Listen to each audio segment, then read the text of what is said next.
Today on TNT Big Show, Monolith Soft is just going to reach newer heights. All today on TNT Big Show.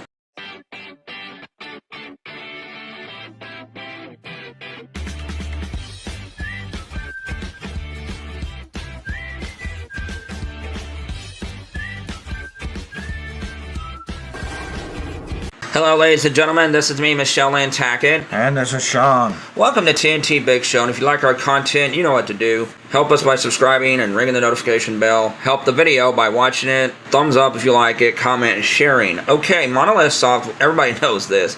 They're like probably my favorite developer outside of Nintendo. I have love for Capcom and Retro Studios and Next Level Games and Team Cherry. There are so many indie companies I admire and stuff, but outside of Nintendo, to me, there's no better development studio than Monolith Soft. They are some of the geniuses from Final Fantasy, Chrono Trigger, the Mana series, Illusion of Gaia.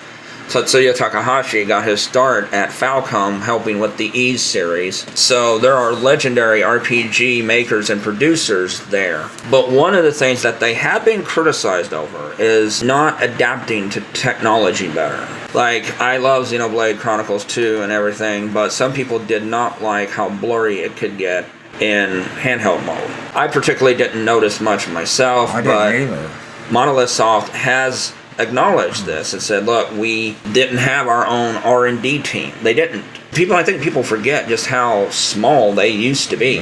Like, they never had their own official character designer until I think after Xenoblade X or 2. I don't remember exactly which one. But they were always using outside people. And they didn't have an R&D department.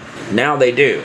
But now people did love Xenoblade 3 in handheld mode. They thought it was really nice, and looked very nice. But over the last year or so, Monolith Soft has been working to make this a really good R&D department. And the R&D department, according to their own website, what does it help do? An independent department within Monolith Soft that is no part of production. He is responsible for improving the efficiency of the company's overall development environment, researching and developing new technologies, and supporting the development of tools for other sections. So that means that now Monolith Soft is going to be able to keep up the engines that they make for the games more efficient, run better, look better, be able to do better things. This is good news for Monolith Soft and their games in the future. Like I said, even people who love Xenoblade, I heard the complaints. Like I said, maybe my eyesight is just not the best anymore, but it's just a lot of people did complain about that, and now Monolith Soft, instead of ignoring it, well, they're really trying to make it better, so that way, because let's face it, folks, the next Switch Nintendo system is going to be a Switch 2. It really is, and Monolith Soft wants Nintendo, they want to make their games look the best they can. It's not about graphics and stuff, or detail. It's more about smoothness, cleanness, and that's what Monolith Soft wants. And I think they're going to be able to do that much better now with this R&D department. Like I said, I didn't know this, but they were working without one all this time, and in the past year or so, they've developed one, and now they're going to use them to help make things go smoother, development process to go quicker, and that is nothing but good news.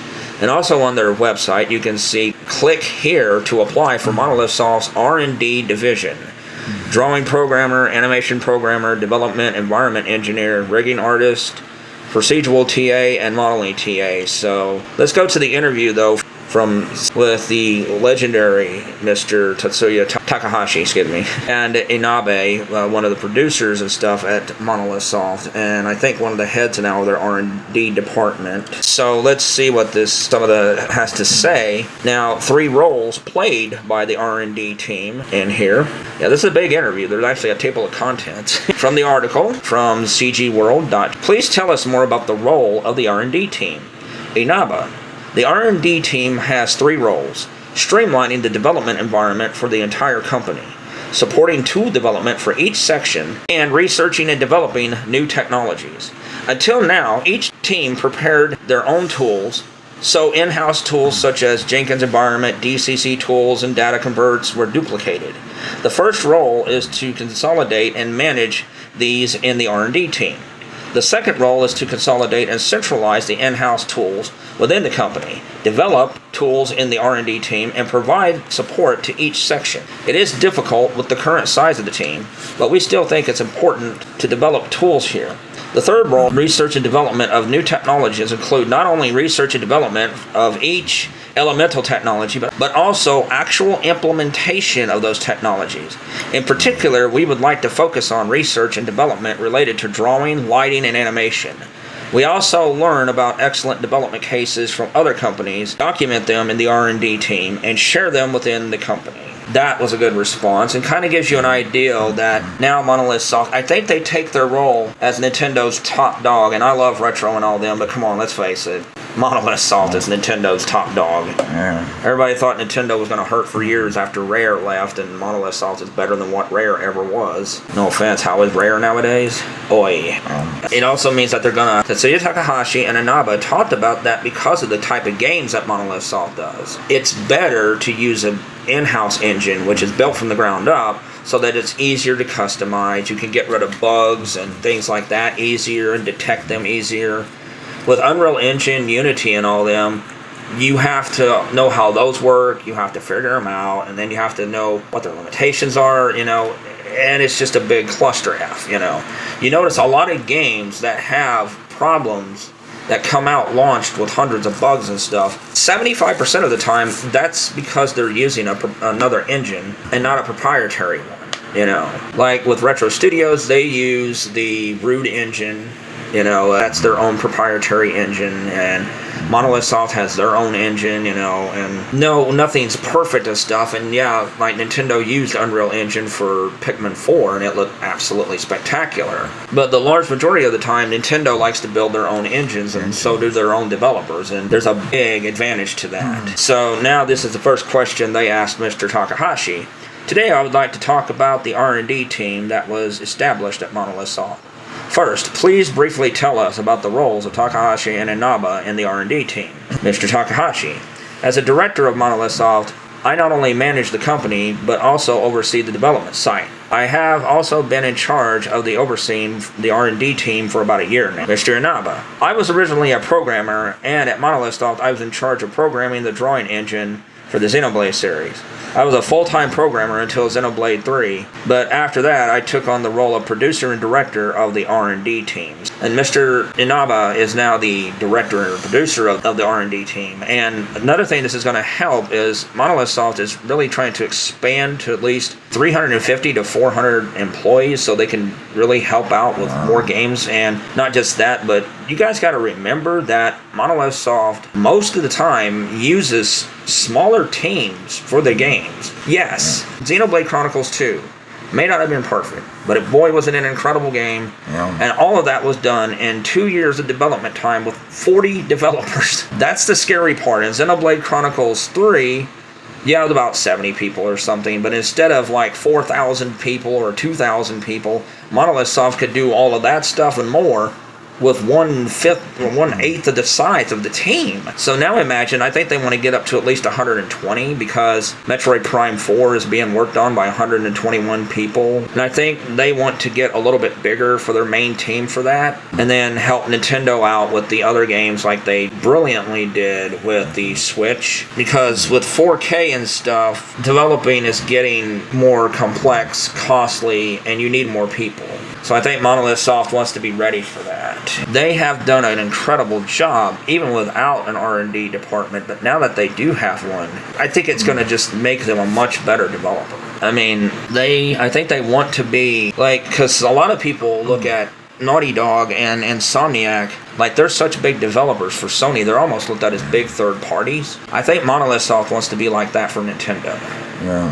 They want to be this big third party that Nintendo owns, and that they can start pumping out really big games once every 3 or 4 years. They took to heart. I get this, Sean and I think some people may be too harsh on how Xenoblade 2 looks in portable mode.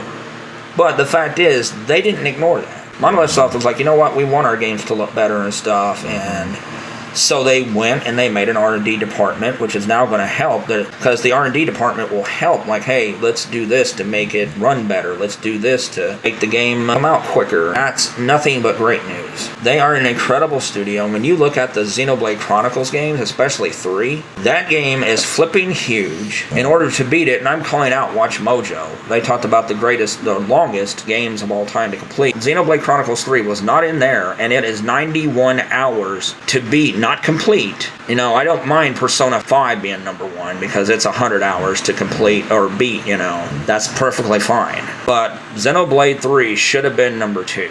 Well, I mean, also, Michelle, you have to add in the fact, what about the DLC that it had? Yeah, I know. That's part of the... Yeah, without the DLC, no. With the DLC, no.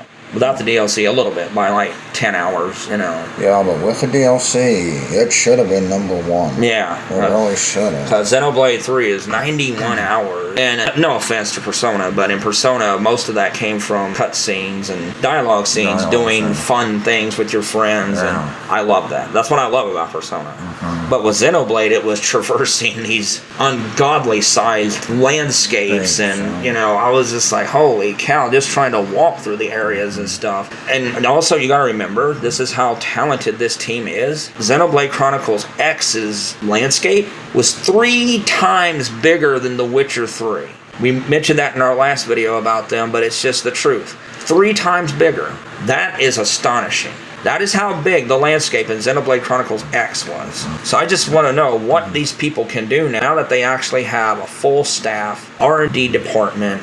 All of this stuff is set up now for them. And I cannot wait to see what they can do. You know, more Monolith Soft games, better Monolith Soft games. I'm just so happy Nintendo bought them, and they were the best thing that Nintendo ever bought. Retro Studios, awesome. Next Level Games, great, you know. Nintendo's got Shiver to help out with ports and stuff. Fantastic, you know. Nintendo's had some great buy-ins and stuff, but without a doubt, Monolith Soft is the king studio that they bought. They really are.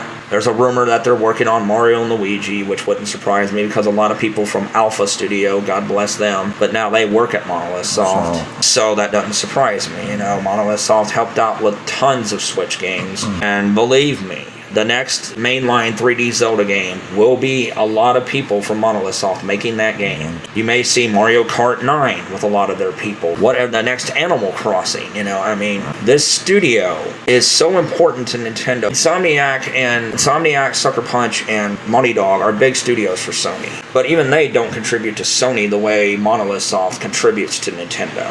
So listening to them talk about this and that they're going to be much more on the ball, like if they can use different tools to make everything look better, run better, you know, play better, that's going to be great.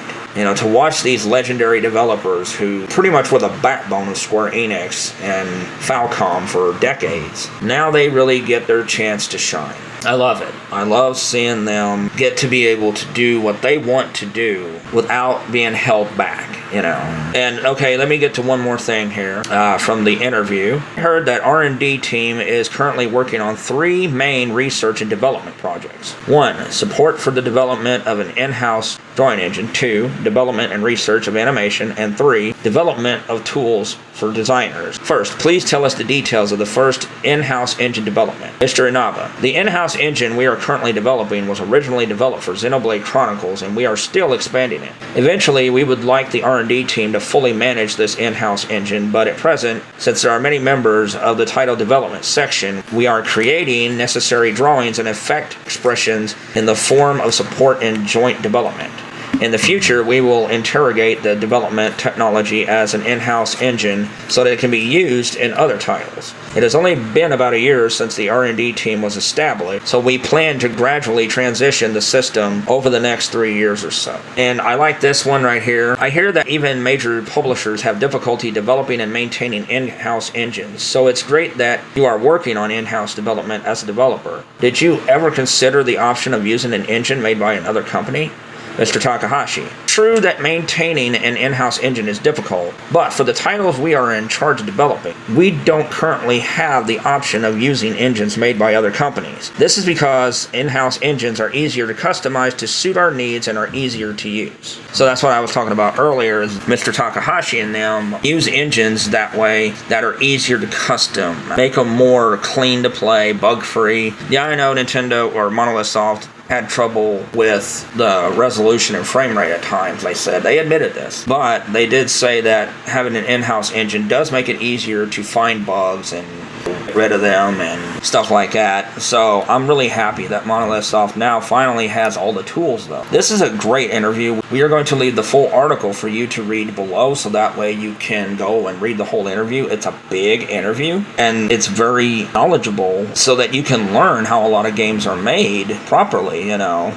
They show a picture here, and it says the effect engine screen allows you to create effects using either node-based or property-based methods. If you geniuses want to tell me what that means, you can. But it does seem like Monolith Soft is getting a better idea of how to develop tools and engineering for their games for the future. That makes me happy. One of my favorite studios. They have made some of the best games of all time for Nintendo, including Link Between Worlds, Breath of the Wild, Tears of the Kingdom. They did a little bit on Mario Wonder. I still say to this day they're helping on Mario and Luigi. You know, Pokemon or Pikmin 3, Animal Crossing, you know, all these games that they've helped with. Splatoon, Mario Kart 8 Deluxe. I cannot wait to see what this incredible studio is going to be working on in the future. It's exciting, and it don't look like there's going to be a Nintendo announcement for the new system. Just prepare, guys. We won't hear about it until after the holidays.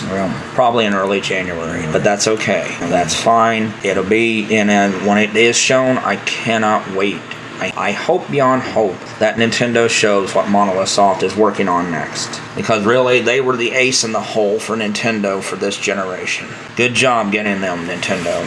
This is me, Michelle Nantucket. And this is Sean. Have a great day.